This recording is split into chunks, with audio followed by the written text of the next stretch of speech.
So today, guys, I wanted to do another video talking about 5 more aircraft that you probably should stay away from in 2025. But today, I really wanted to take into a consideration aircraft that are not particularly bad.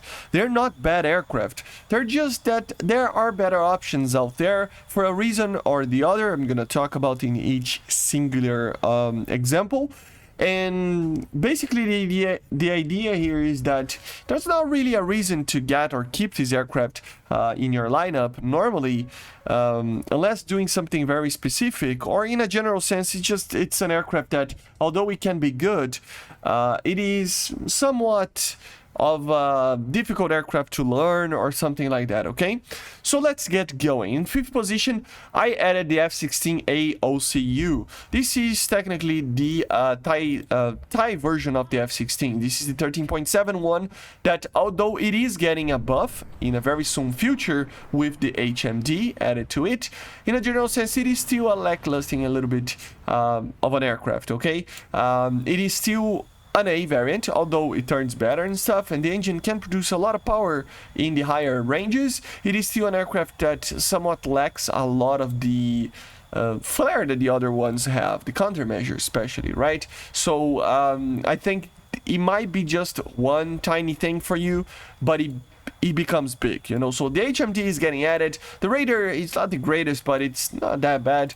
The missiles are there and stuff. It's just an F-16, but the lack of flares, man, it has less flares than the ADF, for example. So although it has 15 that it's in the large countermeasure one, it is just too little for these high BR. So it's an aircraft that it's somewhat difficult to fly because of that. Okay, so of course if you are getting to get the grip and afterwards, of course it might make sense, but beyond that it's an aircraft that you probably should stay away from, just because of that singular fact. It makes for an aircraft that somewhat has some troubles flying around. Okay, in 4th position I added the F-16D Barak II. Why is that? Well, this aircraft is not particularly bad. The performance is actually somewhat similar or almost the same as the C model in that Tech 3, the Barak as well, because they're both basically block 40s, right? But the thing is, there's not really a reason to use this aircraft. At the end of the day, it still uses, you know, of course it has the derbies, it has the air-to-ground capabilities and everything, but the only reason why you should get that one instead of the F-16C, it is pretty much to get the F-15I, because everything else, you know, the missiles, the bombs, the guided stuff, everything is pretty much the same from the C, right? So they're both basically the same aircraft. The main difference here is that the D variant is a double-seater, you know, so technically it should be heavier, it should be a little bit more sluggish, and in a general sense, like I said, the only reason why you should get it is basically to be able to get the F-15I, which is one of the best aircraft in the game. So unless you are trying to go for that aircraft, and if you are, just go straight for the F-16D and forget about everything else and go for the F-15I because it's worth it. But if you're not going for it, there's not really a reason why you should grind that aircraft, you know. With the F-16C Barak II, there's not really a reason to use the D, unless you really want to be different than anybody else, right? The 3rd position is an aircraft that I love, and it is somewhat good. It can be amazing, but I think there's not really a reason to grind it out as well. And it is the MiG-29, in specific the 913 variant, the Russian variant. This variant is 12.7, it has the R60Ms and the R27Es, right? The main thing about it here is that although this aircraft is pretty good in the BR, it can do well. It faces a lot of up tiers. It can be difficult to fly these aircraft in these BRs, since you don't have the R73s. I'm not really asking for it, but I mean, if you would get it, it would be a higher BR, but it would be safer because of those R73s, right? And in a general sense, the radar is a difficult radar to use for most players, and of course there is the problem of AOA that I think the MiG-29s are not really pulling what they should in the normal mouse aim situation. You really need to use the full real control in situations to be able to fully utilize what the MiG-29 is capable of doing.